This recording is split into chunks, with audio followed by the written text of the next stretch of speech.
un sitio como este. Pues se lo voy a contar porque es una exclusiva que además se va a autodestruir en prácticamente unos segundos. Hemos descubierto el lugar exacto, el límite geográfico de los límites de la realidad. Lo que aquí hay es la realidad, que no es ni bonita, ni fea, ni alegre, ni divertida. Lo que hay al otro lado de ese túnel es lo que está al otro lado del límite. Síganme.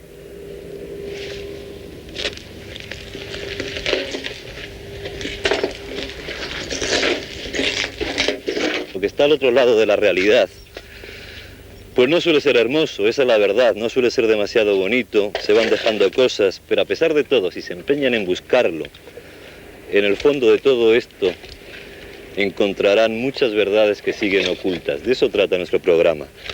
Si buscan y tienen cuidado, podrán encontrar no solamente la verdad, sino la belleza.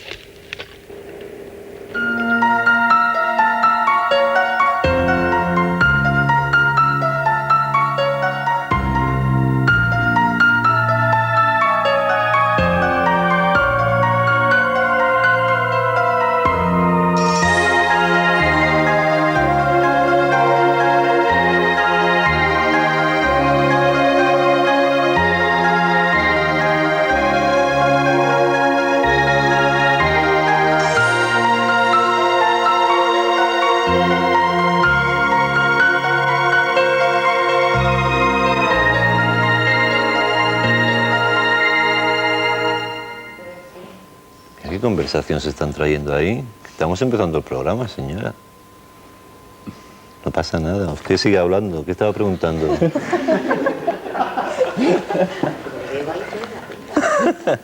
Alguna vez hay que ver. ¿Qué he pedido aquí al de barras y estrellas que nos ayude a presentar el programa? Hemos metido la cabecera. ¿Qué pone ahora? Saludos, Andrés. Saludos. Encantado de conocerte. ¿Y? Sumario. Sumario. O sea que damos paso a lo que va a ser hoy el programa. Exactamente. Pues tú mismo. ¿Y qué digo?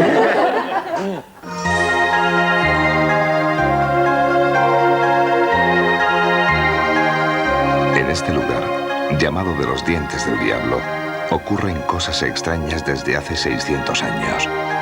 Fantasmas, arroyos ardientes, bolas de fuego, son solo parte de una realidad que nadie se explica.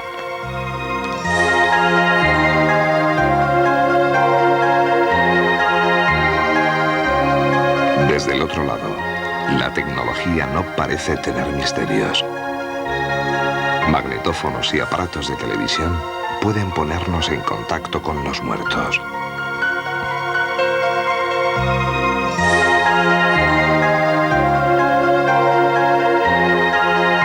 Francisco conducía su coche por una calle madrileña. El espacio y el tiempo desaparecieron y se encontró, en un instante, en el interior de una iglesia, en la ciudad de Salamanca.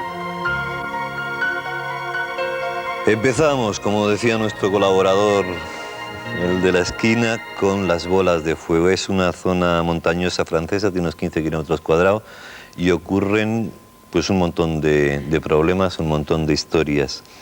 Y mejor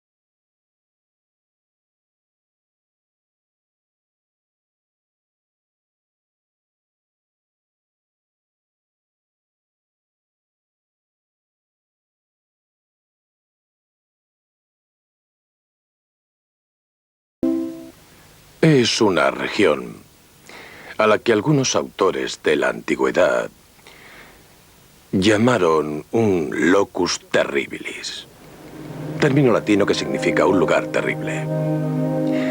La geografía de este lugar lleva el estigma de lo extraño Y la birle, un viento característico de la zona, parece acompañar con su música este paisaje un poco monstruoso. La birle, un viento temido y lúgubre al que la leyenda otorga poderes sobrenaturales. Pero aquí, cuando cae la noche, la leyenda se convierte a veces en realidad y se han podido constatar numerosos fenómenos inexplicables.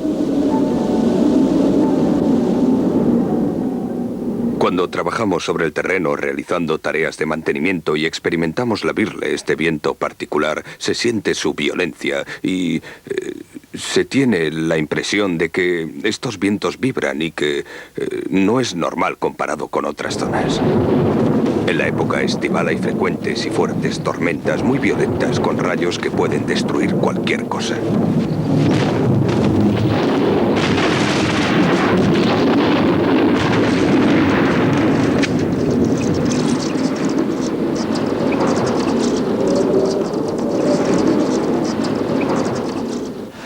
¿Qué son esas fuerzas increíblemente violentas que se desencadenan en un radio de unos 15 kilómetros? Estos fenómenos eléctricos solo afectan a las instalaciones de la compañía eléctrica. En marzo de 1985, los habitantes de la zona fueron testigos de una serie de incidentes que escapan a toda comprensión. Sin razón alguna, los teléfonos empiezan a sonar de manera frenética. Pero más inquietante todavía es que sin haber habido tormentas ni rayos, hayan resultado electrocutadas muchas vacas en un buen número de pueblos. Estos incidentes no hacen más que añadirse a la larga lista de los extraños acontecimientos que ocurren en la zona. El cronista Jack Monk nos habla hacia 1640 o 50 de la caída de un aerolito que se estrelló contra el pueblo vecino al monasterio de Surgesel. El pueblo de Beser que quedó completamente destruido y todos sus habitantes perecieron.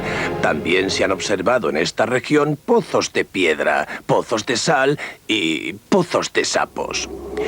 Los terrores del pasado, que asustan a mucha gente, se remontan a la Edad Media, cuando la gente buscaba protegerse de los rayos y las bolas de fuego.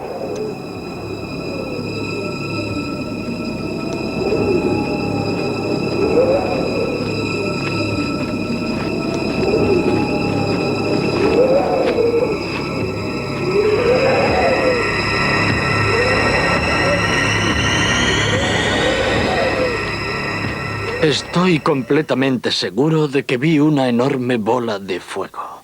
Me pareció casi tan grande como una rueda de carro.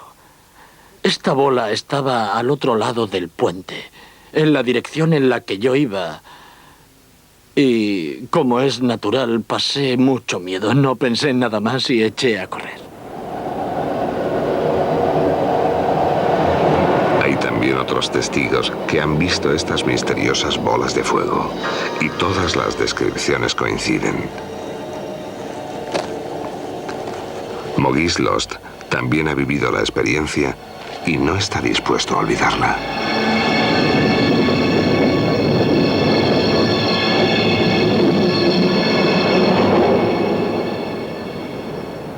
Me encontré envuelto en fuego, pero no sentía calor. Delante de mí, a unos 3 metros, vi un muro negro como de piedra, un muro que me parecía infranqueable. Giré sobre mí mismo, preguntándome qué era aquello, sin comprender nada. En ese momento el fuego desapareció y yo estaba tan cegado que no fui capaz de encontrar ni siquiera la bicicleta. Así fue como terminó. ¿Cuál es el origen de estos extraños fenómenos? Algunos científicos han señalado que se producen en muchas otras regiones del planeta, en particular en las zonas volcánicas donde la actividad perturba las ondas telúricas. El telurismo es un fluido que se transporta en forma de capa, de corriente que envuelve la bola de fuego y que utiliza la mínima resistencia geológica y que se transporta de un lugar a otro como si fuera una corriente eléctrica, con la diferencia de que esta es natural. Esto no excluye que esta conjunción de fenómenos cree algo misterioso. Esta región también es temida por los pilotos, ya que los accidentes de avión se han multiplicado y muchos de ellos han quedado sin explicación, como el ocurrido el 13 de mayo de 1991, cuando una avioneta que iba desde Clermont-Ferrand a Marsella sobrevolaba la región de los Dientes del Diablo. Las condiciones meteorológicas no eran muy buenas, pero este factor no es suficiente para explicar por qué el avión se estrelló tan brutalmente contra la montaña. Porque el piloto tenía mucha experiencia y conocía bien la zona.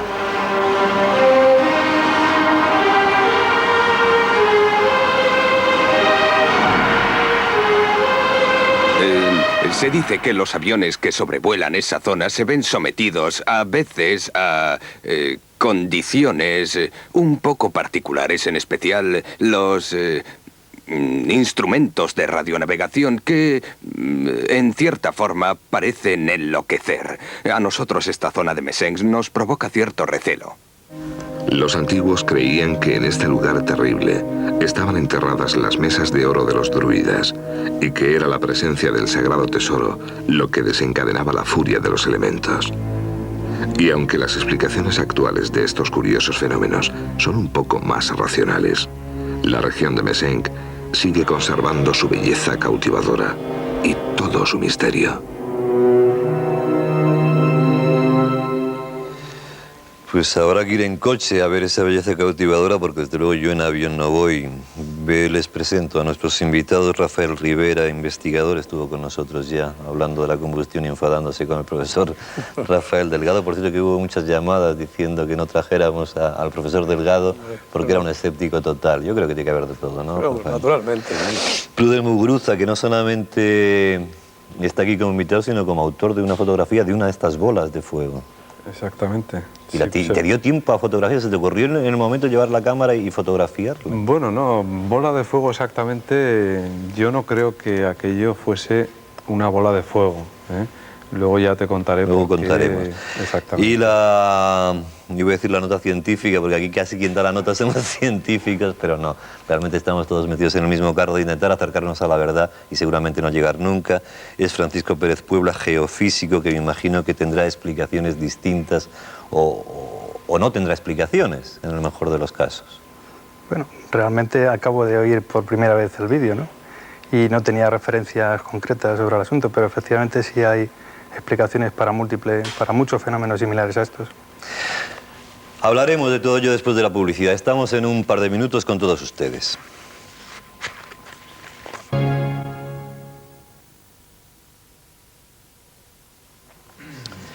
La verdad es que ya nos metemos en el tema de esta zona francesa. Estaba yo tomando notas que evidentemente, y como siempre, no encuentro en esta especie de poltergeist de papeles que tengo, pero se dan una serie de cosas características de muchas zonas y que me imagino que influyen en el comportamiento de la gente. Ese viento, y todos conocemos la tramontana, por ejemplo, aquí en España, el cierzo, que realmente vuelve un poco loco a la gente, la hace irascible. Tierra volcánica, que me imagino que también tiene que influir en el comportamiento, por lo menos teóricamente. ¿Qué más había? La leyenda esa de que había enterradas ahí unas láminas de oro, que seguramente surge como consecuencia de el miedo o de todos esos fenómenos que había antes, digo yo. Tú me corriges, Rivera. Hombre, lo que ocurre es que estos fenómenos, sobre todo cuando hablamos de bolas de fuego, habría que estudiarlos cada uno por separado, pero bueno. Aquí hay en el vídeo... Esto parece una psicorragia de casi de cosas, ¿no? Es que esto ha sido exagerado. Vamos, eso ya no es una simple bola de fuego, sino que 50 accidentes de aviones. Sí, aquí tenemos de todo, Pero bien, hay oído dos cosas ahí que me llaman la atención. Una de ellas, cuando hablan de los aviones, precisamente. Pero me llama la atención porque efectivamente hay casos en que pilotos, en los que los pilotos han visto bolas de fuego. Luego, ¿Han visto las bolas de fuego? ¿Las han visto? Sí, las han visto en pleno vuelo, ¿no? Han visto bolas de fuego. Al menos ellos lo cuentan así, en algunos casos. Y luego, cuando se ha referido a que este tipo de fenómenos se da en otros sitios, la verdad es que yo no conozco ningún otro sitio donde se haya producido de tal manera. Al menos de esa forma tan espectacular. Sí, tantos fenómenos y con tantos detalles. Yo no conozco. No digo que no los haya, ¿no? Y lo que sí, conozco otros casos, pero no así. Sino el caso de apariciones de bolas de fuego, pero sin tanto aparato eléctrico. Lo de los rayos, una zona de muchas tormentas y volcánica, hombre, algo tiene que tener, a pesar de una sonrisa escéptica que adivino tras tu barba. Efectivamente. qué duda cabe. ¿Por qué? Por un lado, bueno, he oído al invitado hablar de bolas de fuego que reportan los pilotos. Bueno, pues dentro de mi trayectoria profesional he tenido la fortuna de estar trabajando con pilotos concretamente de la base aérea de Torrejón y en Barajas también, destinado allí como meteorólogo predictor. Y efectivamente en algún caso me han comentado, me han reportado este tipo de fenómenos. Esos fenómenos son conocidos generalmente en toda la literatura científica. Consisten en pequeñas descargas que se producen eléctricas en el interior de nubes o próximos a las nubes, entre diversas nubes, de manera que la descarga se esparce. Como rayitos. Digamos, serían en contraste con los rayos que descienden carga desde nube a tierra o viceversa, que también se producen de tierra a nube. En contraste con ese tipo de rayos, nube-tierra, los rayos que se producen en el interior de las nubes y que algunos van a golpear el fuselaje de los aviones, pues tienen una carga, una intensidad, un transporte de energía decenas de veces inferior, y los daños son bastante inferiores, pero producen daños en el fuselaje y a veces queda la carga repartida sobre el propio fuselaje, esperando, digamos, a que el propio vuelo del avión vaya esparciendo la carga en el conjunto atmosférico, digamos, que va borrando un rayo en un avión. Por tanto, es un espectáculo. Yo no he tenido esa experiencia, pero lo que ocurre es que en los casos que yo me refiero de pilotos que han visto bola de fuego, que evidentemente tampoco es el típico fenómeno de bola de fuego ya en la Tierra, que eso ya es otro cantar. Se conoce el fenómeno como fuego de San Telmo. Sí, el fuego de San Telmo se llama. Conozco el tema, ahora que lo dices, el título. Pero que en estos casos no, se refieren que han visto la bola de fuego, pero no ha pasado nada. O sea, afortunadamente no ha habido descargas, ni ha habido interferencias, ni ha habido problemas a nivel de la marcha del aparato, ¿no? Probablemente lo importante y lo decisivo está en aquella bola de fuego que aparece, que también en el vídeo la tenemos. La Tierra. Lo que pasa es que, claro, el vídeo pues nos muestra pues, una forma... Una bola de fuego un poco exagerada, seguramente. Bastante exagerada, no suele ser tan grandes. Realmente tenemos entre 1 centímetro y 1 metro, como un metro ya muy exagerado, ¿no? Bueno, aquí estáis teorizando dos de vosotros y el único que ha visto una bola de fuego encima de la fotografía. Eso iba a decir. Tu bola de fuego, Pruden. ¿Por qué? Vamos a verla por el monitor. Bueno, nos explicas cómo fue un esta poco. bola de fuego estaba totalmente estática, si quieres llamarla bola de fuego. Yo creo que era, ahí está, ¿no? Era algo de tipo totalmente no de origen terrestre, por las sensaciones que tuve en aquel momento y por los análisis que hicieron de la foto, además en Estados Unidos.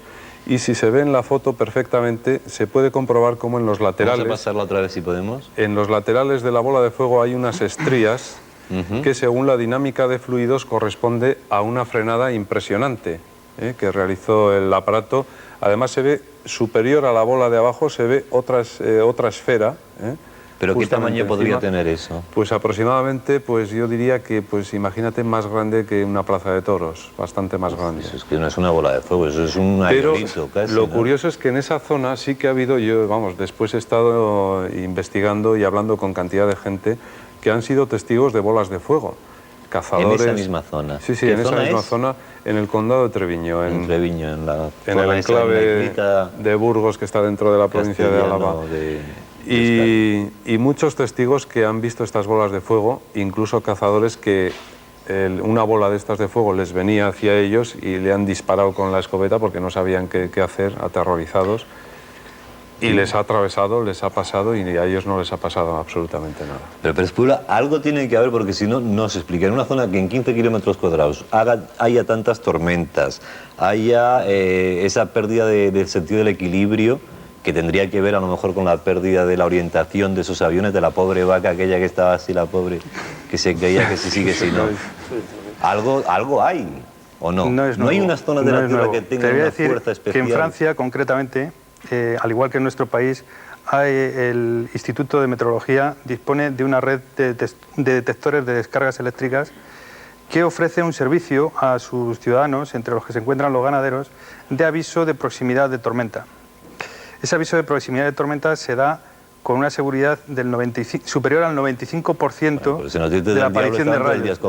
Y precisamente, no, colgado, tiene sistemas automáticos en los que un ordenador central con una base de datos con el 95% de los datos, insisto, de los rayos que han caído y que están cayendo en ese momento, comunica con un sistema experto, comunica con el abonado y le dice si en un radio de 25, 50, 100 millas o kilómetros, en fin, lo que él quiera, que se está produciendo una tormenta y esto le daría tiempo a él, pues para un par de horas o el tiempo prudencial que él crea conveniente para guardar sus animales y evitar este problema. Creo que en algunos casos hay comunidades como las de Santander que tienen algunos sementales que merecen la pena, puesto que valen del orden de 200, 300 millones de pesetas. O sea, ¿tú no crees que en definitiva no crees que en la Tierra haya unos puntos especialmente puntos suspensivos, energéticos o que puedan provocar esas cosas? Como energéticos. Energéticos, por ahí, hablar una terminología vulgar. Yo he visto ahora mismo la fotografía. El Triángulo de Bermudas, el Triángulo del Silencio de Baleares, la zona esta de los Dientes del Diablo, ¿son zonas especiales o no? Bien. Desde el punto de vista geofísico, en medio Yo segundo. me lo plantearía desde otro punto de vista. La zona esta de Mesenc, que me he enterado que ahora que es Mesenc, ¿no? en el Loira Central, por lo visto, sí. En esa zona ¿habrá confluencia de múltiples pasillos aéreos? ¿Puede ser que haya un enorme número de avionetas? ¿Y la vaca qué tiene que ver en esa historia? Las vacas, lo de las vacas, el sonido de los teléfonos, todo eso se puede explicar perfectamente. Eso no tiene... O sea, pero es todo habitual... junto lo explicarías. Que todo se centre en 15 kilómetros cuadrados, la vaca, el pasillo aéreo, los teléfonos. Sí, perfectamente, todo es un fenómeno eléctrico producido... Y que recibirás un montón de llamadas en contra tuya en nuestro teléfono. No, si no se trata, hay explicación para eso. Vamos a dejar hablar a Rivera, que tengo la conciencia muy intranquila con él y nos queda un minuto de tiempo. Bueno, rápidamente. Entonces, quiero decir que no, que realmente la bola de fuego, como tal fenómeno, a mí realmente la que me preocupa son primero las terrestres, y todas aquellas que en algunas ocasiones producen incendios, en otras ocasiones no. En otras ocasiones digo incendios porque ha habido casos, ¿no? En que incluso han pasado por una finca y por donde han ido... ¿Qué explicación parapsicológica tiene una bola de fuego? Bueno, realmente parapsicológica no es que tenga una explicación concreta. Yo sé que yo barajo unas 8 hipótesis aproximadamente, de las cuales hay unas que de entrada no admito.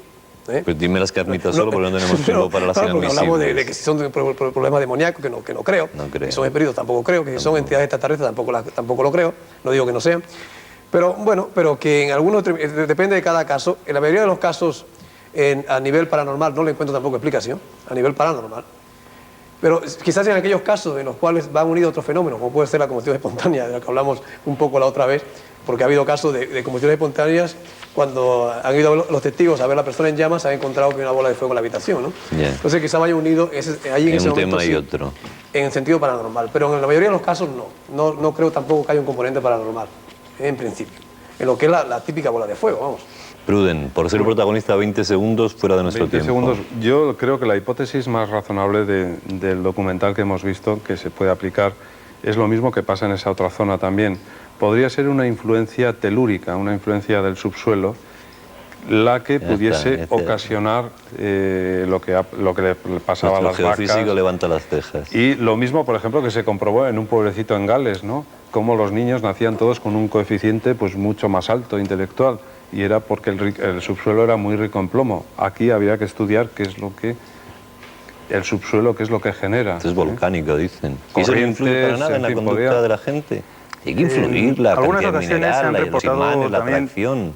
Las corrientes telúricas tienden a reajustar de alguna manera la corriente que se establece entre la atmósfera y la Tierra producida por las tormentas. Las tormentas tienen el papel de, como si lo dijéramos así, como comportarse como una batería. Van cargando la atmósfera para mantener una diferencia potencial entre unos 50 kilómetros y la superficie terrestre del orden de unos 300.000 voltios. Eso en buen tiempo. Entonces, hay una cierta explicación para que se produzcan corrientes, y es que en algunos lugares de la Tierra donde se están produciendo esa actividad tormentosa, se está inyectando a la atmósfera carga y por tanto se está estableciendo un circuito.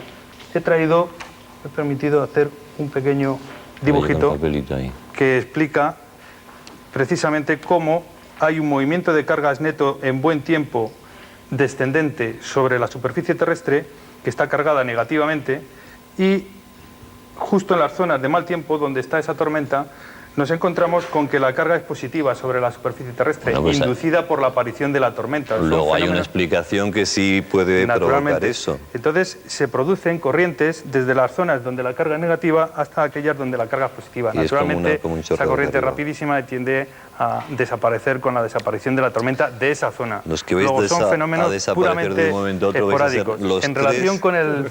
Perdona que te interrumpa. En relación con la imagen que he visto de la bola de fuego, tengo yo una imagen muy similar de una nube que se conoce con el nombre de alto cúmulo lenticular. Está producida por vientos fuertes en altura y que da una forma a la masa nubosa, una forma, digamos, como de platillo volante. Precisamente los servicios meteorológicos nórdicos, que reciben múltiples denuncias de avistamientos de ovnis, comprueban estos avistamientos.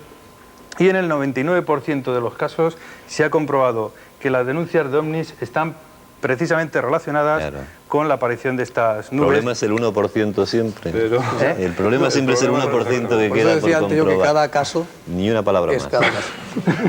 Si no, no terminamos nunca. Se lo digo, el apartado de correos nuestro, 4700, código postal 28083, teléfono 91, si llaman fuera de Madrid, 586-9997. Y nosotros, a ver si me entero de dónde estamos, teléfono apartado de correos, tenías que venirme tú a echarme una mano. Introducimos el segundo tema, que es un tema de transcomunicación, una señora que habla con el más allá, parece que la gente o las energías que sean, no tiene ningún problema con las nuevas tecnologías, por lo menos mucho menor que el nuestro con los ordenadores. Y después de haberles dicho esto, paso a publicidad, que es lo que viene ahora. Volvemos con ustedes en un par de minutos.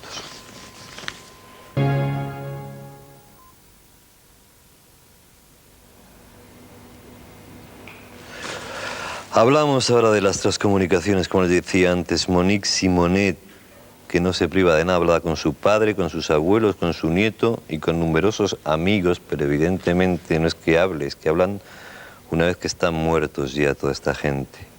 Registra sus voces, sus palabras y las preguntas a las que les quiere hacer, pues se las contestan a través de un montón de videos. Vamos a ver la historia y hablamos después con nuestros invitados, como siempre.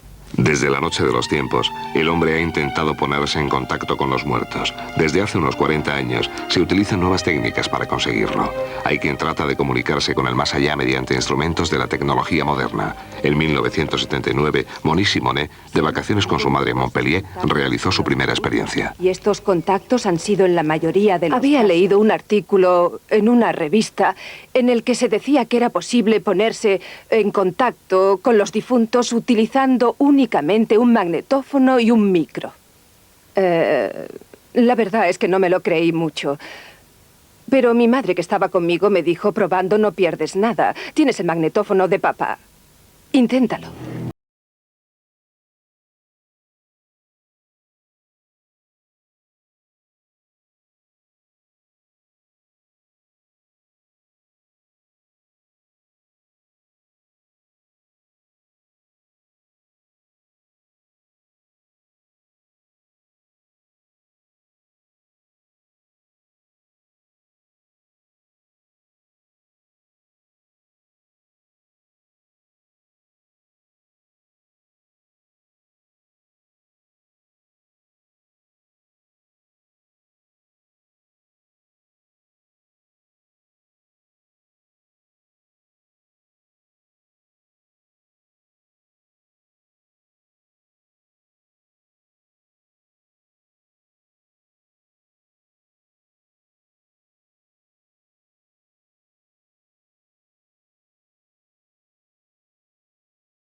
La voz de mi padre era algo extraordinario de escuchar. No podía creerlo y mi madre se echó a llorar. Después de la primera grabación, me quedé totalmente cautivada por lo sucedido. Era apasionante. Y continué haciéndolo al día siguiente y en los días sucesivos. Y funcionaba siempre. Yo hablaba y a veces mi padre hablaba por debajo de mi voz. Al oír mi voz, escuchaba también la de mi padre por debajo de la mía. Monique también había vivido una prueba terrible.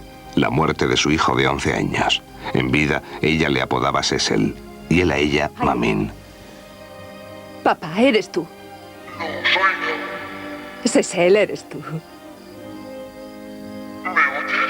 Sí, te oigo bien. ¿Estás bien, Cecil? Sí, estoy bien. Tienes un mensaje para mamá. Hola, mami.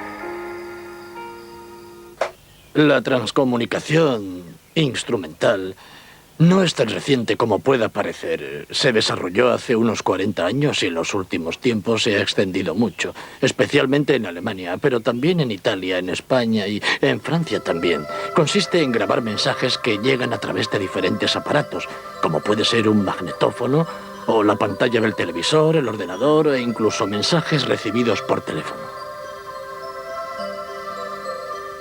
Parece ser que se pueden atribuir a personas difuntas. En algunos casos muy raros, poco frecuentes por desgracia, se han analizado las voces que han sido grabadas y han resultado ser idénticas a las de las personas fallecidas. Estas misteriosas grabaciones intrigan a los medios de comunicación y muchos artículos hablan de las experiencias de Monique Simonet. A raíz de ello, Monique recibe muchas cartas de personas que han perdido a un ser querido y que le piden que entre en contacto con él. Me escribía mucha gente, cientos de personas. Quizá la cifra llegue casi a 1000. Durante muchos años, Monique estaba tan solicitada que no tenía tiempo para responder a todas las peticiones. Sin embargo, dedicaba a ello días enteros. Cada carta era un llamamiento angustioso que ella no podía ignorar. Incluso perdía horas de sueño, pero tenía que continuar, porque mucha gente había depositado en ella todas sus esperanzas y esperaban una respuesta. La explicación sería que son nuestros cerebros los que imprimen los sonidos en los aparatos. Yo no digo que esa sea la explicación a todo, pero creo que nuestro cerebro podría ser capaz de hacer algo absolutamente extraordinario con los aparatos de grabación. Thérèse Cruffel vive con el dolor y el constante recuerdo de su hijo Pascal, fallecido a los 19 años en un accidente de moto. Su foto era la única presencia que le quedaba de su hijo, hasta que un día se produjo un extraño fenómeno. Quizás sea Pascal que quiere comunicarse con ella. Thérèse decide tratar de establecer contacto con Pascal y se presenta en casa de Monique Simonet, de la que ha oído hablar a menudo. Gracias.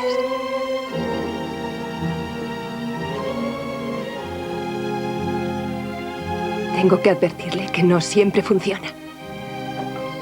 También le he traído una cinta virgen.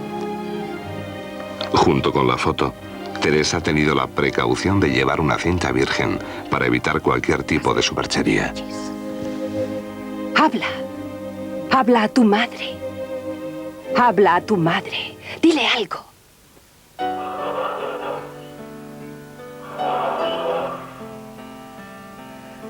Pascal, dile algo bonito a tu madre.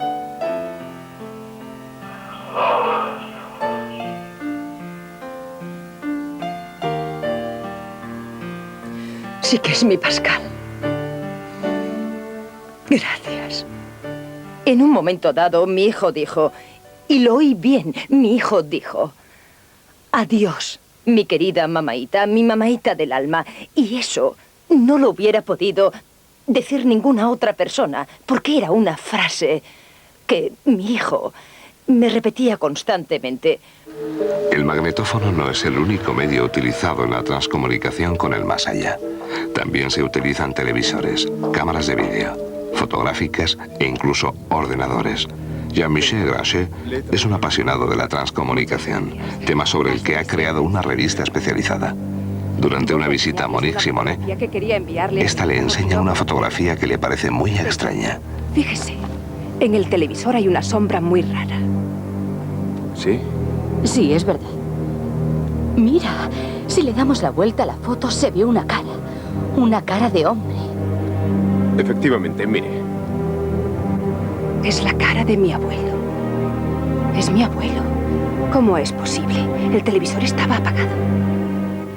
Entonces nos enseñó una foto de su abuelo, y comparando bien las dos fotos, se veía claramente que los dos retratos se parecían y que ella había logrado obtener, sin saberlo, la imagen de su abuelo.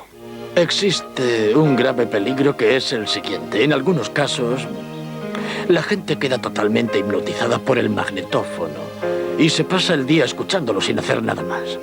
Y llega un momento en que el difunto o quien sea le dice: deberías venir a reunirte con nosotros. Aquí soy muy feliz. Bueno, ¿y cómo puedo hacerlo? ¿Hay alguna puerta? Sí, hay una puerta. ¿Qué puerta es? La muerte. Y se suicida. Es cierto que las misteriosas grabaciones de voces y rostros existen, pero para muchos de nosotros no tienen ningún sentido.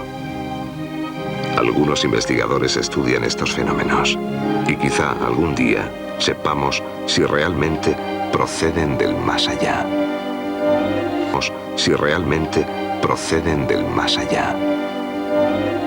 Yo me quedaría con la frase que han escuchado ustedes: conviene de verdad que no practiquen estas cosas, que no lleguen ahora, pongan un magnetófono en marcha, porque no conviene jugar. Me imagino que es también tu consejo, Ignacio Darner. Indudablemente. Esto puede ser cosas que empiezas de broma y terminas pues muy totalmente mal. Condicionado por el fenómeno. Claro, él te puede a ti, es decir, que muchas veces ni siquiera... Puede que de ser nosotros los que estudiábamos el fenómeno o manejábamos el fenómeno, es el fenómeno quien nos maneja a nosotros. Yo no me cansaré de decirle de verdad que no se metan en berenjenales que no compensan, no porque los fantasmas estén ahí, sino porque uno puede creer que están ahí, que es mucho más peligroso, que es lo que decía Ignacio Darner. Don Manuel, usted dice que si no es de temas acústicos no sabe, no contesta, nos estaba diciendo. Es doctor en físicas y catedrático de la universidad, especialista en temas acústicos. ¿La psicofonía tendría una explicación científica? No, ninguna. Es decir, para captar las señales sonoras tiene que haber una fuente que lo genere, y luego están los micrófonos y a partir de ahí el resto del equipo, pero que tiene unas características de frecuencia, de sensibilidad, energía mínima que recibe. Entonces, dentro de esos márgenes sí es posible y tiene una explicación, aunque nosotros, puede haber micrófonos más sensibles que el oído, nosotros no lo captemos y el micrófono sí. Ahora, fuera de esos márgenes, ni muchísimo menos. Y en la película que hemos visto, con un equipo comercial casero, realmente es inaudito, y mucho más la afirmación de que es la voz del padre o del hijo. Reconocer la voz, Eso ¿no? es increíble, porque en el tema de cotejado de voces, que hoy en día pues, tiene una gran importancia desde el punto de vista judicial, hay que grabar la de la misma persona que se piensa dos veces en unas determinadas condiciones, y a pesar de ello hay unas extraordinarias dificultades para poder afirmar que es la misma persona. Con equipos súper sofisticados y aquilatando al máximo las... Sí, por descontado, y con unos equipos enormemente sofisticados, por lo cual esa afirmación, la verdad es que no tiene base. Tú usted sí cree en todo esto, ¿no? Sí, está súper demostrado que el fenómeno existe, y que incluso, como hemos comentado antes, el fenómeno se produce en campanas de vacío, donde no puede entrar ningún tipo de sonido, el y se catedrático produce dentro de inmediatamente. cámaras de Faraday, en la cual no puede entrar ninguna onda electromagnética. Hablaremos si se puede producir, porque decía el catedrático que eso era radicalmente imposible. Un poquito de publicidad y volvemos a este debate.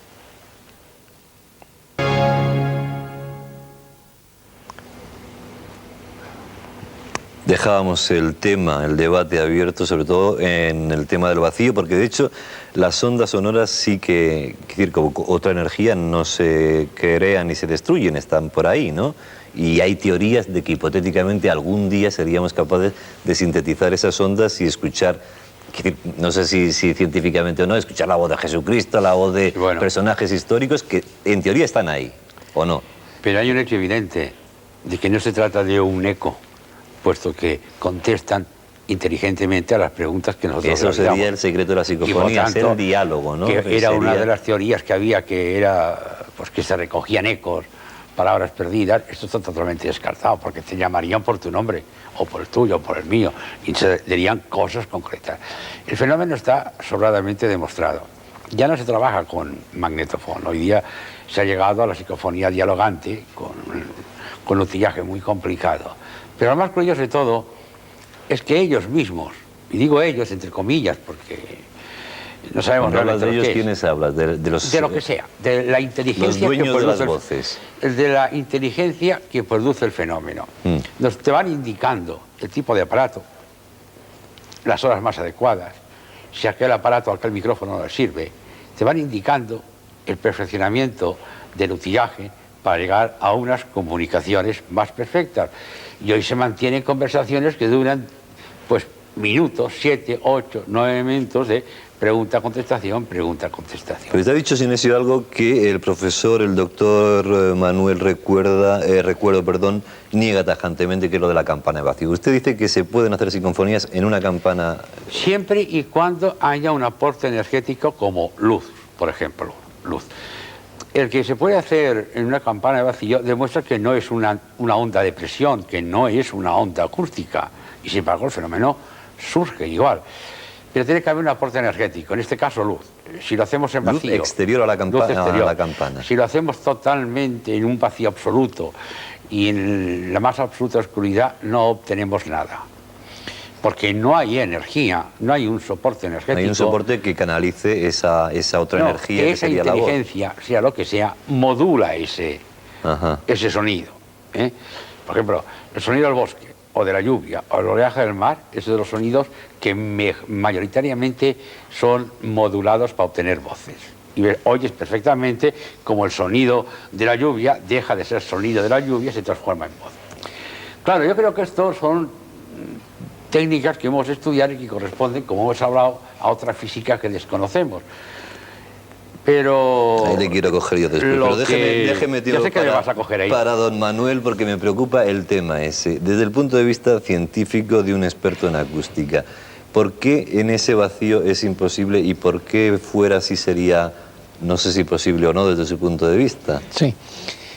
Para que se propague una onda sonora, en el caso de la luz y en el caso del sonido, hay una serie de analogías, pero hay una serie de diferencias. La luz sí se puede propagar por el vacío, el sonido no. El sonido necesita un medio, un soporte, que tenga dos características, que tenga inercia y que tenga elasticidad. Inercia, que tenga masa, el aire tiene masa, es imprescindible. Sin esas características es imposible que se propague. O sea, dos personas dentro de una campana de vacío no hablarían, no se oyen, no podrían hablar, no se oirían, pueden, mejor pero dicho. no se oyen. No se escucharía absolutamente nada. No se escucharían porque es imprescindible para que haya una onda de presión que el medio tenga estas dos características. Y el diálogo ese que, fuera de la campana de vacío, que dice Sinesio que se establece con esa voz, un diálogo coherente, ¿le llama a usted la atención o no? ¿O no entra a analizarlo? No, desde el punto de vista, digamos, científico, no hay posibilidad de explicación. No existe. Puede buscarse explicaciones por otros campos, pero indudablemente además me ha llamado la atención, y entro en que lo que comentaba, que indican longitudes de onda, frecuencias, características de técnicas de instrumental que generalmente está reducido pues a una parte de profesionales en todo el mundo que entienden un poco de esas técnicas. Me sorprende enormemente que esas voces puedan entender hasta ese punto para decir cuál es el elemento más fácil para poder comunicarse, pero no, científicamente eso no tiene ninguna explicación. No tiene ninguna explicación. Ninguna. No tiene ninguna explicación dentro de nuestra ciencia y de nuestra física ortodoxa y académica. Pero indudablemente el fenómeno existe y ha de tener una explicación. ¿Pero por qué se entiende tan mal? No hay más. Yo lo que me planteo siempre en las psicofonías, ruidos, incluso las imágenes, que no hemos hecho alusión, porque estamos hablando un poco de la acústica, las imágenes de... Son muy pobres estas imágenes. Bien, pues incluso las imágenes. Hombre, todo hemos visto, y además vuelvo a insistir, había una llamada en el contestador de un chaval que decía que su padre veía en las nubes caras. Bueno, eso lo hemos visto prácticamente todos, hemos visto caras. Pero no hay una cierta vocación, con todo este ambiente que nos está rodeando y que estamos haciendo, de escuchar lo que realmente no escuchamos. Es decir, está diciendo mamaita, mamaita, te quiero mucho. Bueno, estoy de acuerdo que solo lo oye él. Hay una predisposición, pero por ejemplo, si yo hago unas grabaciones... Quiero decir, una predisposición bien intencionada, ¿eh? No estoy hablando de... Sí, pero ahora imagínate que yo hago unas grabaciones. Además hay que seguir los criterios científicos y hay que ser muy exigente en la experimentación. Yo hago unas grabaciones, o las hace el doctor Sekonsky de la Universidad Alemana de Maguncia, o Otto King de Televisión de Luxemburgo, y te trae y te dice, escucha esto. Y nos dice que es una psicofonía a ninguno de nosotros. Y nosotros interpretamos indistintamente las mismas palabras, la misma comunicación, pues no hay más remedio que aceptarlo, porque es que además estas voces son muy pobres.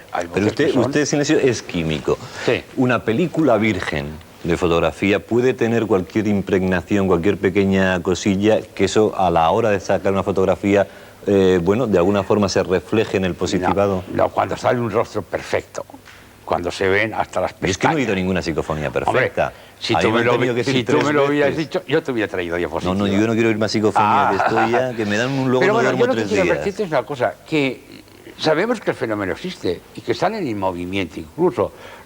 Y yo puedo certificar que el fenómeno existe. Lo que jamás diré es la procedencia del fenómeno.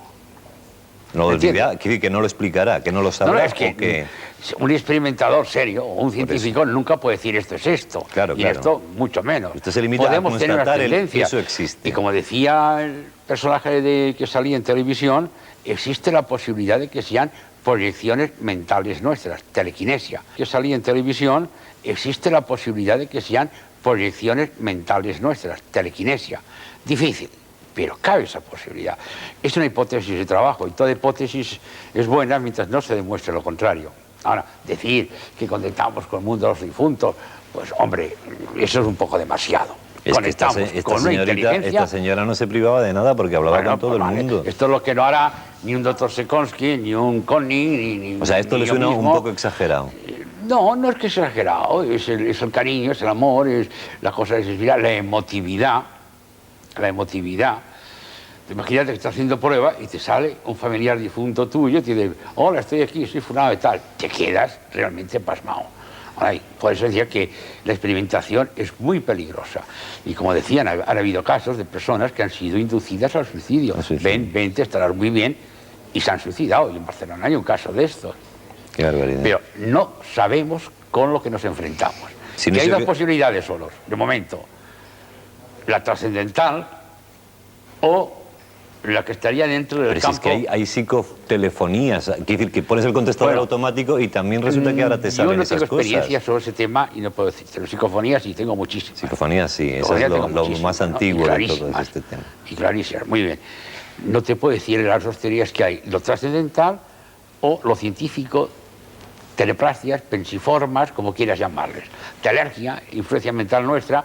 De todas maneras, los congresos que están habiendo en Suiza, en Basilea, esta teoría excesivamente científica cada vez se está debilitando. Lo que está clarísimo es que todos los elementos que se van incorporando a la técnica también se van incorporando a la paratécnica, a la parapsicología, a la parapsicobiofísica, que sería. A la parapsicología que se lleva al laboratorio, que ya no se llama parapsicología, se llama transparapsicología. Transparapsicología. Nos interrumpía Sinesio al principio, y hacía usted muy bien. La pregunta está solamente con un sí con un no, que yo tengo mucha curiosidad. La teoría esa de que algún día podríamos sintetizar las palabras de los personajes históricos. No. Imposible. A pesar de que estén por ahí. No, imposible. El sonido es una energía que ponemos en juego y es una energía que se va absorbiendo, que se va atenuando con la propagación, con todo, y es imposible completamente que esa energía perdure por tiempo indefinido. Eso es una utopía. Algún día le traeremos para los dos para hablar del caos, que es lo que explicaría mucha parte y que está ahora mismo de moda dentro de la Lo muy posible, que ciencia. por lo que hablábamos antes, que la mayoría de estos fenómenos pueden tener una explicación a nivel de física subatómica. Hay un libro suyo que explica un poquito eso, ¿no? Porque además, el tiempo, espacio para la psicología, porque además hay una cosa que te iba a decirte, como te comentaba antes, que vivimos en un mundo que por un lado empieza con el principio de incertidumbre de Heisenberg y por otro con la teoría de la relatividad, o sea que todo es relativo, todo es incierto. Estamos tú y yo aquí. A mí la historia del caos me parece apasionante, todo lo de la física cuántica de ahí para abajo me parece que va a dar explicaciones. Yo opino como químico y tú como físico más que yo seguramente, indudablemente con mucho más conocimiento de causa, de que la mayoría de estos fenómenos encontrarán una explicación a nivel subatómico. Pues yo no sé si a nivel subatómico no encontrarán los fenómenos de los que vamos a hablar ahora, que son de los, cuesta hasta difícil, teletransportados. Francisco conducía su coche por una calle madrileña. El espacio y el tiempo desaparecieron y se encontró, en un instante, en el interior de una iglesia, en la ciudad de Salamanca. Bueno, pues vamos a hablar de teletransportados. A mí este es un tema que me parece complicado, porque es realmente cargarse, bueno, pues dos esquemas que han sido permanentes en nuestra vida, que son el espacio y el tiempo. Jaume Bordas, que es un viejo conocido ya de este programa, y José Guijarro, es cargarse el espacio y el tiempo, de un plumazo. Por supuesto que sí. Sí. O sea, separas esas dos medidas teóricamente convencionales, pero que nadie somos capaces de explicarnos y ya está. Es entrar en lo que diríamos la metalógica. Superar nuestras barreras de la razón y entrar en un mundo que tal vez resulte cuasi onírico, pero que no por eso deja de ser real. Yo viendo las explicaciones que se habían dado aquí en la documentación, porque yo soy un ignorante y lo he dicho muchas veces sobre estos temas, veía que también había explicaciones como de agujeros negros. Quizás hay más también. Desintegración, reintegración. Una de las explicaciones que había, por ejemplo, ¿no? Era una de los agujeros negros. Aprovechar los saltos, estos saltos de espacio-tiempo, el espacio que es curvo, que no es recto, y entonces aprovechar los dobleces. Hay tantas explicaciones. Lo que pasa teóricas. es que en el tema que vamos a ver después de la publicidad, a la que vamos a ir ahora, el agujero negro está al lado de mi casa en Madrid, con lo cual ya me mosquea bastante más el presunto agujero negro. Primero la publicidad y luego les explico lo de mi casa y todo eso.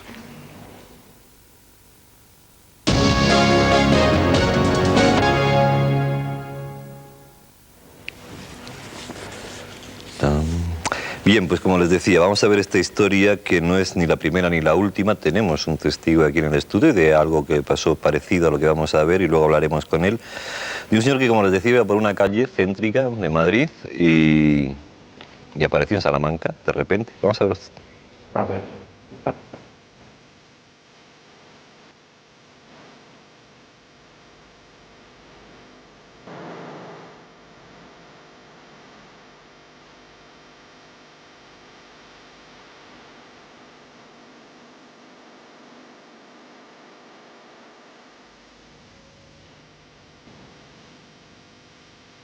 Este hombre ha traspasado el secreto que convierte el futuro en presente y ha vivido la alucinante experiencia de verse físicamente teletransportado en un viaje imposible, más allá de los límites de la realidad. Francisco Armas Ramírez de Verger, 46 años, vive en Madrid. Para su familia y quienes le conocen, Paco es un hombre extrovertido y cordial, un tipo simpático.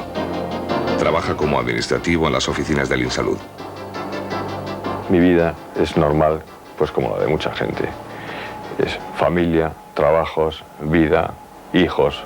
Hasta que un buen día jugando con uno de mis grandes amigos me dijo que yo tenía posibilidades de leer la mano. Toma, joder. Bueno, ¿tú qué pasa? ¿Me estás haciendo trampas o es que me lees el pensamiento? Para Paco, hasta entonces todo se había reducido a simples corazonadas o casualidades sin mayor importancia.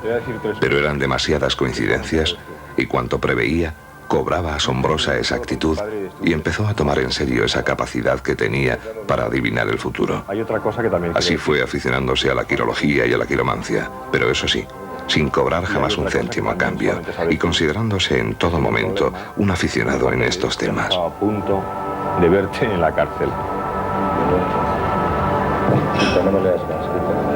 Yo me lo tomé en plan de juerga, la verdad es que yo me lo tomé en plan de risa, hasta que ocurrió lo de Chus. ¿Me lees la mano? A ver, déjame tu mano. Cosas buenas, por favor. Mira, tú este año te casas seguro. Oye, Paco, mejor léele la mano a ella, que la que se casa conmigo es ella. Vale, ¿no? Hombre, no tiene dinero. Mira, tengo algo que decirte muy serio. Y lo que empezó entre copas, risas y bromas, se convirtió en una nueva visualización para Paco, en un súbito flash que le permitió ver con claridad lo que habría de ocurrir y que desgraciadamente sucedió muy poco después. Esta mujer, pues cuando yo me la encontré, se me abrazó llorando y me dijo: Paco, ¿qué va a ocurrir más de mi vida? Quiero saber mi destino. Y eso es lo que me hizo replantear mi actual vida. Porque yo pienso que no es que tenga poderes, pero sí facultades para encaminar a la gente. A María Jesús de repente le cogió la mano y con un tono un poco triste le dijo que si tenía un hijo, que se iba a ir de vacaciones con él y que tuviera cuidado porque al ser un crío inquieto, pues que iba a tener problemas si le iba a suceder algo. Nos pareció una persona bastante simpática y con veracidad de lo que decía, como lamentablemente así sucedió, ya que el hijo de María Jesús, un crío pequeño, ese verano se subió a un poste de alta tensión y lamentablemente falleció. El 29 de enero de 1985, Paco había madrugado para llevar a su mejor amigo al aeropuerto de Barajas. Este tenía que volar con destino a Bilbao. Sin detener la marcha, tomó el camino de vuelta ante el desconcierto y la incredulidad de su amigo. Mira, hay algo que tú me conoces muy bien. Aquel 727 se estrelló contra la ladera de un monte en la maniobra de aproximación al aeropuerto. No hubo supervivientes.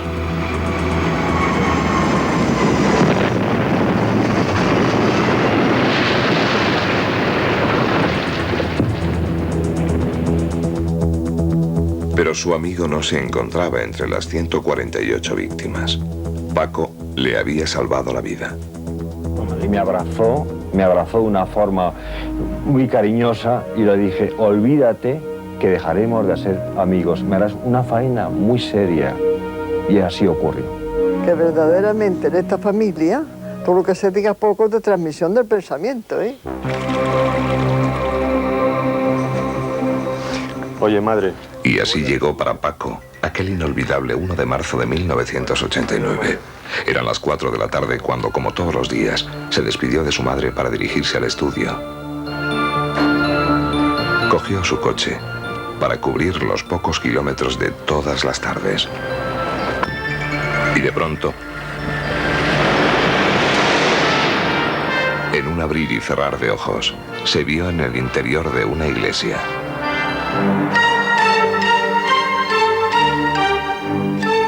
Por un instante, un hombre sensato, equilibrado y razonable, sintió el pánico de estar perdiendo la razón. Un instante que se le hizo eterno.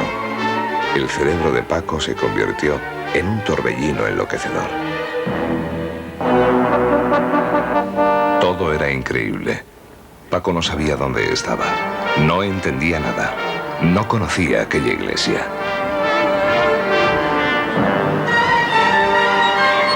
Salí de la iglesia, no sabía dónde estaba, hablé con un matrimonio, le pregunté qué iglesia era aquella. Me dijo que era la iglesia de los dominicos de Salamanca. Cogí el coche, lo visualicé en ese momento, estaba allí cerca. Me metí, arranqué y me vine directamente a Madrid corriendo, no sabía qué es lo que había ocurrido. Su única obsesión era llegar cuanto antes al estudio y hablar con Carmen para buscar una respuesta, si es que existía explicación alguna. Carmen, no sé qué me ha pasado, me estoy volviendo loco. Habíamos quedado a las 4:30, pero no llegaba. Así que llamé a su casa y su madre me dijo que había salido hacía un ratito. Llegó a las 7:30. Cuando abrí la puerta le encontré pálido, muy descompuesto, muy nervioso. Le pregunté qué había pasado. Me dijo que se había encontrado de repente en Salamanca. Le miré asustada, sin entender de qué me hablaba. Reflexionando, nos dimos cuenta que en esas 3 horas no había tenido tiempo de ir a Salamanca y volver en coche.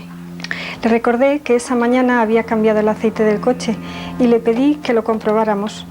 Bajamos y efectivamente en el kilometraje que marcaba estaban solamente 230 kilómetros. Solo podría ocurrir que él hubiera hecho un camino, o el de ida o el de vuelta, pero no los dos. Hoy, después de 4 años, la vida de este hombre sigue marcada, quizá para siempre, por el recuerdo de aquel viaje inconcebible. Para Francisco Armas, los efectos y los hechos que vivió están muy claros, pero la causa que los produjo permanece inalcanzable para su razón. Esta es la historia de Paco y la verdad es que a mí me preocupan bastante más que las visiones esas posteriores que prácticamente lo ve todo. El hecho de esos 230 kilómetros, que es la distancia efectivamente que hay entre Madrid y Salamanca, que marcaba el cuenta kilómetros de su coche. ¿Esto ocurre con frecuencia, Jaume? Frecuencia no es un caso frecuencia, pero se han dado... Quiero decir, pero ahí hay una literatura médica, sí, una literatura parapsicológica. Literatura hay muchísima, ¿no? Ahora, saber si es cierta del todo o no. ¿Y cómo se podría explicar de otra forma, si no fuera...? Bueno, en el reportaje no queda suficientemente clarificado las circunstancias que rodean al hecho de la teleportación, pero en muchos casos, y bien documentados, estos viajes a través del espacio-tiempo de una forma extraña suelen producirse tras la entrada de nubes, y justamente en ese momento el coche en el que viajaba, pues cuando sale de esa nube, el paisaje ha cambiado y se ha producido un cambio sustancial de circunstancias. Este hombre pasaba en una calle que sí que es imposible, ¿no? Porque me la conozco. En este caso ha ocurrido, ha ocurrido en una ciudad y se modifica un poco el contexto normal en el que ocurren estos casos de teleportación. No obstante, existen, digamos, casos bastante documentados de Madrid, en Barcelona, de circunstancias similares o al menos parecidas, es decir, personas que han salido de sus domicilios, se han colocado en el coche y que a lo mejor tardaban un tiempo muy determinado en cruzar la ciudad y ese tiempo se ha visto o muy prolongado o muy acortado de una forma inusual. Y algo que también es muy curioso, y es que en algunas de esas teleportaciones, yo recientemente he estado estudiando un caso en Gran Canaria similar, se ha producido un incremento de la gasolina que había en el vehículo. O sea, no solamente no gasta, sino que se le llena el depósito. Efectivamente, es decir, digamos que el fenómeno es un poco generoso en ese sentido, ¿no? Concretamente me estoy refiriendo a un caso ocurrido en Gran Canaria, en la que una mujer, tras haber tomado una curva de deceleración de una autopista, entró en una nube. En el interior de esa nube pudo ver una especie de haz de luz que la transportó. Hay un vacío en su mente que solamente puede ser rescatado a través de la hipnosis y, bueno, apareció pues 30 kilómetros más allá, en un lugar conocido como la Caldera de los Marteles, en un lugar abrupto, con... Hombre, lo que pasa es que a mí no me gustaría decirlo porque a lo mejor los de tráfico toman venganzas, pero todos alguna vez conduciendo, sin llegar a dormirnos, de repente nos damos cuenta de que estamos, pero ¿dónde estoy y tal? En carreteras que más o menos conoces, en bueno, es que claro, hay una cosa que es importante, nos fijamos ¿hasta mucho... qué punto eso es una cosa real? ¿Realmente se duerme y es capaz de conducir dormido? Que sería otro fenómeno también. Nos fijamos mucho en el fenómeno, pero por desgracia no en el individuo. Yo creo que nos tendríamos que fijar mucho más en el individuo. O sea, antes de aceptar el caso, hacer pasar a esta persona una serie de pruebas determinadas. Y cuando tú sometes a hipnosis a esa mujer que hablabas de Gran Canaria, ¿qué dice que pasó en ese momento? En este caso concreto ella hablaba de que una vez en el interior o sea, a través de este haz de luz, llegó a una estancia ovoide con mucha luz. O sea, un platillo. Sí, en un platillo volante. Pero los hombres están muy presentes en estos temas de teletransportación, ¿no? Generalmente suelen pasar. Pero cuidado, que la hipnosis tampoco es demostrativa. Yo he tenido muchos casos de presuntos pues, abducidos y la verdad, en muchos casos son fabulaciones. O sea, la hipnosis no es demostrativa. Quizás en un 95% no lo es. El fenómeno está. La persona te cuenta algo que puede ser también una fabulación. Porque una persona, por muy hipnotizada que esté, nos puede engañar también. Pero yo lo que digo que el caso de Francisco, hombre, es para volverse loco. A mí me ocurre eso y no se me ocurre coger el coche y volver a Madrid. Me voy al primer hospital de urgencia y digo que estaba en Madrid hace 2 minutos. Que yo no estaba aquí, pero claro, es que a lo mejor no, porque me da vergüenza decirlo. Sí, pero... ¿Cuál es la reacción de una persona que está...? Muchas veces la teleportación suele ser el colofón a una serie de experiencias previas. Hemos visto, por ejemplo, en la escenificación anterior, que este hombre ya tenía unos antecedentes relacionados con los fenómenos paranormales. O después los tuvo a raíz de eso. Esto es algo Pero estamos divagando sobre algo que tenemos aquí. Un señor que es testigo y que ha sido protagonista de algo parecido. ¿Qué es lo que te ocurrió a ti exactamente? Pues nos dirigíamos de Almería hacia Barcelona en una furgoneta. ¿Nos dirigíamos quién, tú y? Sí, y mi hermano. Y más o menos al cabo de 1 hora de viaje, pues vimos como unas luces en el fondo que parecía como un tráiler volcado y pensamos que era un accidente. Minutos o segundos, no se puede precisar, vimos como una especie de figura que estaba al lado izquierdo de la carretera. Esta figura era como traslúcida, parecía que flotaba. Y la única palabra que recuerdo es que mi hermano dijo, es un fantasma. Cuando estábamos a su altura, pues los pelos se me erizaron. Recuerdo que seguí conduciendo y la observaba. Y al cabo de un momento, las luces aquellas que habíamos visto delante no estaban. Entonces tampoco estaba la carretera. O sea, a partir de este momento esto empieza a ser como una película, ¿no? Resulta que yo me veía a mí y a mi hermano por detrás. y delante de nosotros, en la furgoneta, había como unas luces enormes que cada vez se iban haciendo cada vez más grandes, se aproximaban más. Al fondo, pues había una figura muy alta también. La anterior posiblemente... Luminosa y todo eso, ¿coincidía un poco con ese haz de luz al que se refería antes Yamen? ¿O era una figura clara? No, aquella era concreta. La primera no, la primera era como traslúcida, era algo así como una persona que flotaba como si tuviese escafandra, ¿no? La segunda no, la segunda era un cuerpo humanoide, alto, muy alto, yo creo que más de 2,5 metros por lo menos. Levantó la mano y entonces ya vi más cosas todavía, ¿no? Aquello parecía como una especie de pequeña ciudad. Y habían como unas maquinitas pequeñas, parecían los toros de cargar paquetes, de cargar cajas, pero de color amarillo también, pero no tenía ruedas, flotaban. Y se deslizaban de un extremo al otro de aquellas luces enormes, pues, a una velocidad increíble, ¿no?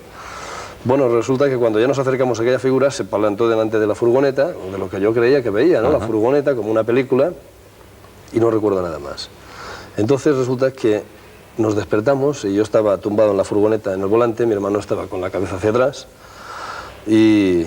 Os despertasteis, es decir, que salisteis de un estado como de sueño. Sí, parecía sueño. Lo más parecido al sueño. Lo más parecido, pero era distinto, era como anestesiados o algo así, porque se oían voces de fondo, ¿no? Y entonces, claro, ya me acabé de despertar y vi la gente que me decía que estaba borracho. No entendía qué pasaba. ¿No habéis bebido nada, por supuesto? No, yo no tomo alcohol. Mi hermano tampoco. Y luego, cuando empezaste a explicar a tu hermano y tú lo que habéis vivido, ¿coincidieron las...? Sí, pero esto fue al cabo de 4 años. O sea, que lo más curioso es que la gente pues empezaron a decir que estábamos borrachos y tal, pero es que lo curioso es que la furgoneta estaba aparcada en un jardín público y resulta que la gente claro, me decía que... le pregunté yo a la gente, ¿no? Que qué jardín era este y me dijo, ¿no te duele la borrachera? Yo no bebo. Total, ya me enfadé, bajé de la furgoneta y sí, vi que estaba dentro de un jardín, ¿no? O sea, en un jardín público. Pero no habían las marcas de que yo hubiera pasado con la furgoneta por allá. Y entonces les pregunté y me dijeron que estaba en Castellón de la Plana. O sea que esto ocurrió, digamos, en Almería, en las afueras. ¿Era el destino vuestro? No, nosotros íbamos de Almería a... Íbamos de Almería a Barcelona. A Barcelona y aparecisteis en Castellón. En Castellón de la Plana. En medio de un jardín público. Pero ¿Vino algún policía o algo para...? No, ya cuando la gente empezaron a amarrollarse y tal, puse la velocidad y ya a partir de ese momento no hablamos más del tema, porque es que yo no sabía qué había pasado, por supuesto. ¿Y no comentaste nada con tu hermano? No, nunca más. Hasta el cabo de 4 años, entonces sí, le pregunté si él se acordaba lo que había visto, hicimos unos dibujos, estaban nuestras señoras... ¿Eres pintor? Yo soy pintor. Y mi hermano también es muy buen dibujante. Y entonces resultó que sí, que los dibujos coincidían con lo que habíamos visto. Yo creo que tenemos los dibujos que pintaste y que tenían algo que ver con lo que viste por allí dentro. Bueno, no, esto ha sido posterior. Esto es esto que estamos viendo en pantalla. Estos son pinturas al óleo. ¿Pero qué influencia tiene tu pintura a partir de que te ocurre todo eso? ¿Cambia? Pues cambia radical, sí, por supuesto. Porque de hacer una cosa comercial a empezar a tener ideas como estas, ¿no? Que te vienen, los vas desarrollando en bocetos y después lo vas realizando. Claro, esto fue un trabajo que duró aproximadamente 3 años, pero ahí está. ¿Os encontrasteis después bien cuando os despertasteis de esa...? Sí, por supuesto, necesitamos la mar de bien. Si es que mi hermano incluso pensaba que nos habíamos dormido, realmente, ¿no? Yo también lo pensé y continuamos ruta. ¿Pero qué sensación se tiene un poco lo que yo decía antes? ¿Crees que te has vuelto loco? ¿Cuál es el primer impulso cuando te dicen que estás en Castellón de la Plana? Es mejor callarse porque realmente no sabes qué decir. Es que es imposible, no tienes ningún argumento. Te quedas en blanco porque dices, bueno, no es posible, no es posible. ¿Y a partir de ese momento, entonces, Ángel, o no? Ah, yo fabuloso, sí, por supuesto. ¿Pero no te da pánico volver a coger el coche ni nada? No, al contrario. Ahora vivimos mucho mejor. ¿Y cuando pasabais y visteis todo aquello, había la nube a la que se referían esos...? No, quizá la pequeña nube es la que tenía aquella figura que después más adelante nos enteramos que no era una figura... Y que era por la zona de Almería, sí, una especie de zona desértica, más o menos. Totalmente desértica. Madre de amor hermoso. ¿Qué opináis? Teorías muchas, claro. A ver, la primera. Teorías muchas. Sobre todo el hecho de traspasar la materia de alguna manera, ¿no? De una forma muy coloquial. Es una de las teorías que existen. Por ejemplo, nosotros vemos un ventilador y un ventilador tiene 2 palas. Pero cuando está en funcionamiento es un círculo. Entonces la materia está formada por ondas y depende de la velocidad de estas ondas, podemos incluso pasar entre medio quizás. Los cazas, esos aviones cazas que llevan la ametralladora que pasa a través de la hélice, eso sería una forma de pasar directamente a otro punto. En lugar de, si vamos a pasar al piso de abajo, en lugar de bajar la escalera, dar toda la vuelta, si la vibración de la materia que está aquí nos permitiera pasar a través de este piso, pasaríamos directamente abajo y entonces quizás estaríamos en... Y luego hay un factor que tal vez no debemos de pasar por alto y es que parece que algunos lugares registran una cierta actividad determinada. De Almería, por ejemplo, es ¿no? decir, hay un investigador norteamericano que propugna que ciertos lugares se cargan de energía solar o de una determinada energía y que unos días determinados al año puede ejercer una acción determinada sobre los objetos que están o están cruzando en aquel preciso momento ese lugar. Un paradigma de esto sería el famoso Triángulo de las Bermudas. También es importante otro punto, es en el individuo en sí. O sea, todas las personas que han sido abducidas o teletransportadas tienen una hiperactividad en el temporal derecho también. ¿Tiene una hiperactividad? En el temporal derecho. Al igual que las personas... ¿Qué es eso del temporal derecho? O sea, de hecho, en el córtex cerebral, en el temporal derecho, hay la carga bioeléctrica mucho más fuerte. Si le hacemos, por ejemplo, un electroencefalograma, se denota siempre pues, una carga más activa en el temporal derecho. ¿Qué es el que controla qué funciones del cuerpo? Bueno, es que normalmente todas las personas que tienen fenómenos paranormales, tanto psicocinéticos, por ejemplo, como las que tienen percepción extrasensorial, como estas personas que han tenido abducciones, todos tienen este punto. Yo, desde mi punto humildísimo de vista, quiero decir, y volver a insistir a lo que os decía al principio, ¿no? Que sería la explicación de toda la parapsicología, todos los temas que hemos ido tratando aquí, que unos son más creíbles, otros más difíciles de creer. Este sería el teóricamente más fácil de entender y a la vez más difícil de admitir. Quiero decir, porque el espacio y el tiempo son realmente dos convencionalismos, es decir, el presente es una especie de gran momento, ¿no? Si me permites, también, y siguiendo el campo coloquial, ¿no? Sí. Por ejemplo, José y yo vamos cada cual con su coche por una carretera de muchas curvas. Él va con su coche por un lado, yo por el otro. En un futuro nos podemos encontrar. Pero en cambio, si tú vas en un helicóptero, sabrás antes que nosotros que nos vamos a encontrar. Claro. Entonces, el presente, podríamos decir que es muy amplio. Todo depende de la persona que lo vive, ¿no? Yo creo que el fenómeno de las teleportaciones sea tal vez el fenómeno que nos muestra de forma más plausible la existencia de otras dimensiones o la acción de otras dimensiones en nuestro ¿Cuáles serían, en definitiva, las tres hipótesis más coherentes? El agujero negro, la de los marcianos, es decir, la posibilidad de que un objeto externo a nosotros... a través del agujero negro, por supuesto. Claro. Por una energía, que se puede hacer por una energía, por el agujero negro, por lo que sea. La siguiente sería la del lugar concreto que se carga de una determinada energía y sirve de puente entre diversos mundos dimensionales, es decir, la posibilidad como una especie de que puedas viajar de lanzamiento rapidísimo entre dos lugares de una enorme carga, una positiva y una negativa, por ejemplo. Sí, pero así, ¿no? Yo me atrevería a decir que este mundo supradimensional que coexistiría con nosotros está ahora mismo en este mismo plató. Lo que ocurre es que tal vez no hemos entrado en el régimen vibratorio, es decir, la mayoría de fenómenos paranormales... en televisión española y encima tengo un problema empresarial. Podrían explicarse a través de la resonancia psíquica, es decir, cuando un personaje entra en la misma onda vibratoria que el fenómeno, ese fenómeno se manifiesta en nuestro mundo. Que es también una cosa distinta a cuando nosotros traspasamos la puerta de este universo paralelo y nos metemos en el otro mundo. Sí, entonces es cuando encaja con los hiperactivos. Efectivamente. Entonces es cuando entramos en ese mundo distinto y abierto y podemos llegar a decir, este hombre pues ha entrado en una dinámica enfermiza, pero es que a lo mejor ha visto una realidad que es completa. Tú te imaginarías, por ejemplo, por ponerlo en un ejemplo banal, que un ser de la cuarta dimensión se plantara en el mundo de la tercera dimensión. La visión que tendríamos de este objeto sería una visión distorsionada, igual que si nosotros entráramos en el mundo de las sombras. El ser de la sombra vería una sección de nuestras tres dimensiones, el plano. Nuestro plano. Sí, eso lo inventó Platón hace Entonces, muchos siglos, por supuesto, ¿no? existe una visión distorsionada que tal vez sea esa visión distorsionada que tenemos nosotros de los fenómenos. La visión distorsionada es la televisión, también, que es la desintegración y la reintegración. Desintegrarse totalmente y volverse a reintegrar en otro sitio. Bueno, aquí podemos estar hablando y especulando sobre un montón de cosas. Muchas gracias por estar con nosotros. Les adelanto un poco los temas de la próxima semana. Hablaremos del viaje astral, un viaje que a veces no tiene retorno. Hablaremos de una misa negra. Y hablaremos de algo que hemos titulado La casa que nunca olvida. Una casa con recuerdos y, por cierto, con malos recuerdos. Todo esto les esperamos la semana que viene, como siempre a estas horas. Que sean ustedes moderadamente felices. Muchas gracias por estar con nosotros.